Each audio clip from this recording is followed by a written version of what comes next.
ആദ്യം പോകുന്ന ഇറാനിലേക്ക് തന്നെയാണ്. ഇറാനിൽ നിന്നുള്ള ഇന്ത്യക്കാരുടെ ആദ്യ സംഘം തിരിച്ചെത്തിയിരിക്കുകയാണ്. ഡൽഹിയിലെ ഇന്ദിരാഗാന്ധി അന്താരാഷ്ട്ര വിമാനത്താവളത്തിലാണ് വിദ്യാർത്ഥികൾ ഉൾപ്പെടുന്ന സംഘം എത്തിയത്. ഇറാനിൽ സാഹചര്യം ഭീതികരമാണെന്ന് പറഞ്ഞ ഇവർ ഇന്ത്യൻ എംബസിക്ക് നന്ദി അറിയിച്ചു. കൂടുതൽ വിവരങ്ങളുമായി അജയ് സുധ ബിജു ചേരുന്നുണ്ട്. Ajay, good morning. അങ്ങനെ ഇന്ത്യക്കാരടങ്ങുന്ന ആദ്യത്തെ സംഘം മടങ്ങിയെത്തിയിരിക്കുകയാണ്. അവരെപ്പോഴാണ് എത്തിയത്? സാഹചര്യം ഭീതിജനകമാണെന്നാണ് അവർ അറിയിക്കുന്നത്. എന്തൊക്കെയാണ് കൂടുതൽ വിവരങ്ങൾ? അനുശ്രീ, ഇന്ന് പുലർച്ചെയോടെയാണ് ഇറാനിൽ നിന്നുള്ള ആദ്യ സംഘം വിദ്യാർത്ഥികൾ തിരിച്ച് ഡൽഹി അന്താരാഷ്ട്ര വിമാനത്താവളത്തിലെത്തിയത്. ഇതിൽ ഭൂരിഭാഗം പേരും ജമ്മു കാശ്മീരിൽ നിന്ന് ഇറാനിൽ ചെന്ന് പഠിക്കുന്ന വിദ്യാർത്ഥികളാണ്. ടെഹ്റാൻ, അതുപോലെ തന്നെ ഇസ്ഫാക്ക് തുടങ്ങിയിട്ട് വിവിധ നഗരങ്ങളിലാണ് ഇവർ പഠിക്കുന്നത്. മെഡിക്കൽ വിദ്യാർത്ഥികളാണ് ഇവരിൽ ഭൂരിഭാഗവും എന്നാണ് മനസ്സിലാക്കാൻ സാധിക്കുന്നത്.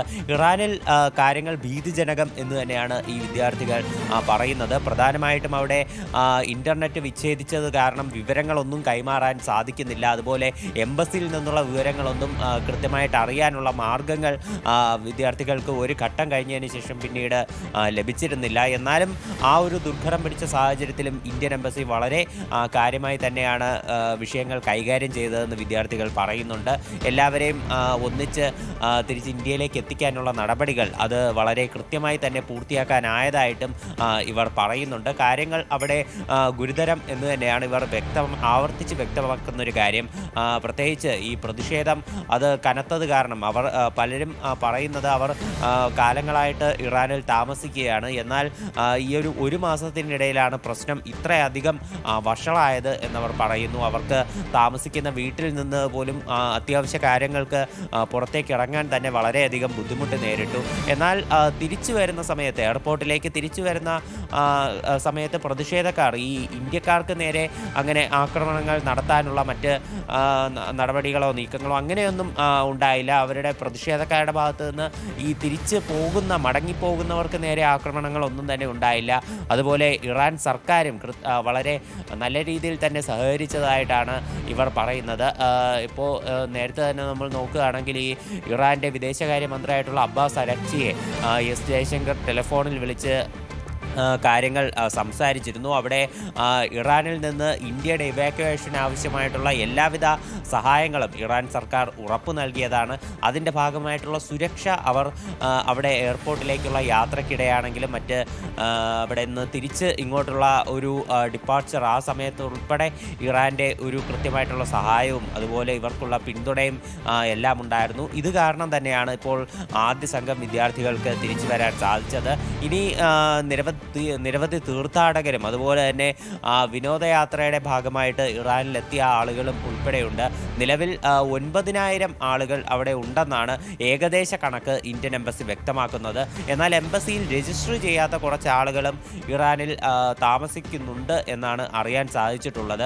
അപ്പോൾ ഇവരെ ട്രാക്ക് ചെയ്യാനുള്ള ശ്രമവും എംബസി ആരംഭിച്ചിട്ടുണ്ട്. ഇപ്പോൾ നേരത്തെ സൂചിപ്പിച്ചതുപോലെ തന്നെ ഇന്റർനെറ്റ് വിച്ഛേദിച്ചിരിക്കുന്നത് കാരണം ഈ വിവരങ്ങൾ കൈമാറാൻ കുറച്ച് തടസ്സവും അതുപോലെ കാലതാമസവും നേരിടുന്നുണ്ട്. എന്നാൽ മറ്റ് മാർഗങ്ങളിലൂടെ ഈ ഇന്ത്യക്കാരെ പരമാവധി ട്രാക്ക് ചെയ്ത് വിവരങ്ങൾ ശേഖരിക്കാനുള്ള ഒരു തയ്യാറെടുപ്പിലാണ് എംബസി. രജിസ്റ്റർ ചെയ്യാത്തവർ എത്രയും വേഗം രജിസ്റ്റർ ചെയ്യണം എന്ന് തന്നെയാണ് എംബസി ആവർത്തിച്ച് നൽകുന്ന ഒരു നിർദ്ദേശമെന്ന് പറയുന്നത്.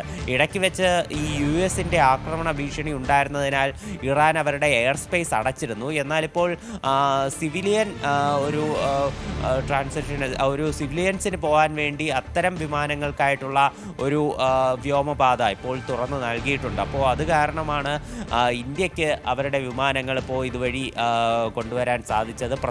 എന്നാലിപ്പോൾ ഇവാക്യുവേഷൻ നടന്നത് പ്രത്യേക വിമാനങ്ങൾ വഴിയാണ്. ഇതിനു മുൻപേ ഇൻഡിഗോയുടെയും അതുപോലെ എയർ ഇന്ത്യയുടെയും ഒക്കെ സർവീസ് ഉണ്ടായിരുന്നു. അത്തരം റെഗുലർ സർവീസുകൾ താൽക്കാലികമായി നിർത്തിവെച്ചിട്ടുണ്ട്. ഇടയ്ക്ക് 2 ദിവസം മുൻപാണ് അവസാന വിമാനം അവിടെ നിന്ന് ഇറാനിൽ നിന്ന് തിരിച്ച് ഇന്ത്യയിലേക്ക് എത്തിയത്. ഇപ്പോൾ നിലവിൽ അവിടെയുള്ള സർവീസുകൾ നിർത്തിവെച്ചിരിക്കുകയാണ്.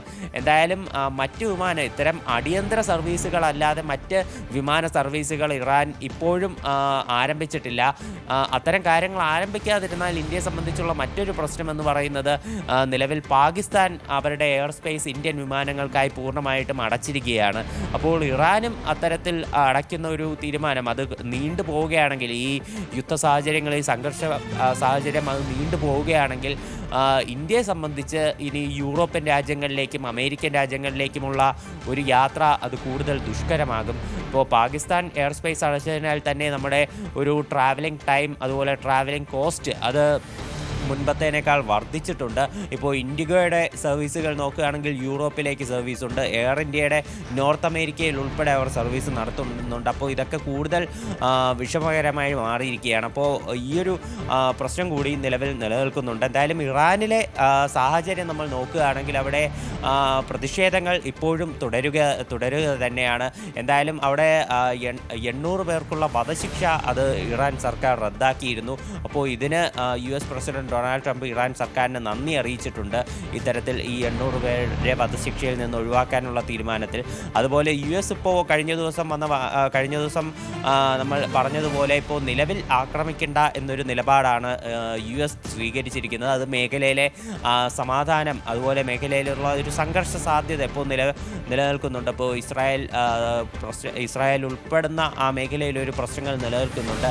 അത് സാഹചര്യങ്ങൾ കൂടുതൽ വഷളായി ഒരു സംഘർഷാവസ്ഥ കൂടുതൽ സജീവമാകാതിരിക്കാൻ വേണ്ടിയിട്ടാണ് US ഇപ്പോൾ നിലവിൽ ആക്രമിക്കേണ്ട എന്നൊരു തീരുമാനം എടുത്തിരിക്കുന്നത്. ഇതിൽ ഇസ്രായേലിൻ്റെ ശക്തമായിട്ടുള്ള ഒരു സമ്മർദ്ദം കൂടി നിലനിൽക്കുന്നുണ്ട്. എന്തായാലും ഇന്ത്യക്കാരുടെ ആദ്യ സംഘം ഇപ്പോൾ നിലവിൽ തുടരുക. ഇപ്പോൾ ഇറാനിൽ നിന്നും തിരിച്ചെത്തിയിട്ടുള്ള ഇന്ത്യൻ സംഘം മാധ്യമങ്ങളോട് പ്രതികരിച്ചിരുന്നു. അവരുടെ ആ പ്രതികരണത്തിലേക്ക് കൂടി നമുക്കൊന്ന് പോയിട്ട് മടങ്ങാം. हमें आइडिया नहीं था, हमें इंटरनेट ही नहीं था।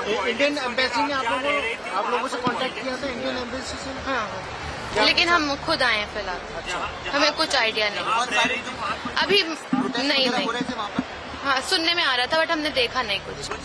मेरी वाइफ आ रही है करबला इराक से और ईरान से, और मेरे ससुर जी आ रहे हैं, मेरी भाभी आ रही हैं। हम बहुत खुश हैं, आ रहे हैं, नॉर्मली आ रहे हैं, कोई डर के साथ नहीं आ रहे हैं, खुशी से आ रहे हैं। तो इसमें और फिर ऐसे मुकद्दस जगह से आ रहे हैं कि खुशी होने की तो बात ही है।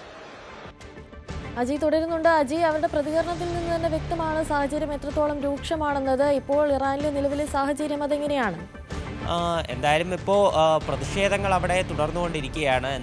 ഇപ്പോൾ നിലവിലെ ഒരു സംഘർഷ സാധ്യത അത് മയപ്പെടുത്താനുള്ള ഒരു നീക്കത്തിൽ തന്നെയാണ് അവിടുത്തെ പ്രാദേശിക സർക്കാരാണെങ്കിലും ഉള്ളത്. എന്തായാലും US-ൻ്റെ ഭാഗത്തു നിന്നുള്ളൊരു ഭീഷണി ഒഴിഞ്ഞതോടുകൂടി മേഖലയിൽ മറ്റ് കൂടുതൽ സംഘർഷങ്ങളിലേക്ക് പോകില്ല എന്നൊരു ആശ്വാസത്തിൽ തന്നെയാണ്. അതുകൊണ്ട് തന്നെ അത്രയും US സംഘർഷം ഒഴിഞ്ഞു നിൽക്കുന്ന ആ അവസരത്തിൽ ഇന്ത്യ പരമാവധി വിദ്യാർത്ഥികളെ തിരിച്ചെത്തിക്കാനുള്ള ഒരു നീക്കത്തിൽ തന്നെയാണ്. ഇനി തീർത്ഥാടകരും അതുപോലെ വിനോദ സഞ്ചാരികൾ ഉൾപ്പെടെ ഇറാനിൽ കുടുങ്ങിപ്പോയിട്ടുള്ള ഇന്ത്യക്കാരെ ട്രാക്ക് ചെയ്യാനുള്ളൊരു ശ്രമം നിലവിൽ തുടർന്നുകൊണ്ടിരിക്കുകയാണ്. എന്തായാലും ഇതിനു മുൻപേ തന്നെ അവിടെ അടിയന്തര യാത്രയല്ലാതെ മറ്റ് അനാവശ്യ യാത്രകൾ അതുപോലെ മറ്റ് കാര്യങ്ങളെല്ലാം ഒഴിവാക്കണമെന്ന് ആവശ്യപ്പെട്ടുകൊണ്ട് കഴിഞ്ഞ ജനുവരി 5-ന് തന്നെ ഇന്ത്യൻ എംബസി പ്രത്യേക നിർദ്ദേശം അവിടെയുള്ള ഇന്ത്യക്കാർക്ക് നൽകിയിരുന്നു. അതുപോലെ ഇന്ത്യക്കാർ എത്രയും വേഗം രാജ്യം വിടണമെന്നുള്ള നിർദ്ദേശവും എംബസിയുടെ ഭാഗത്ത് നിന്ന് രണ്ടാമത് വീണ്ടും ഉണ്ടായി. അതുപോലെ സമീപത്ത് ഈ മധ്യ രാജ്യങ്ങളിലൊന്നായിട്ടുള്ള ഈ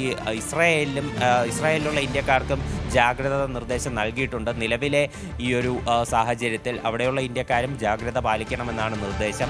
എന്തായാലും ഇനി അടുത്ത സംഘം വിദ്യാർത്ഥികൾ എപ്പോഴെത്തുമെന്നുള്ള കാര്യത്തിൽ നിലവിലൊരു വ്യക്തത വന്നിട്ടില്ല. എന്തായാലും ഇന്ന് അല്ലെങ്കിൽ ഈ അടുത്ത ദിവസങ്ങളിൽ തുടർന്നുള്ള ഒഴിപ്പിക്കലുകൾ ഉണ്ടാകും എന്ന് തന്നെയാണ് പ്രതീക്ഷിക്കുന്നത്.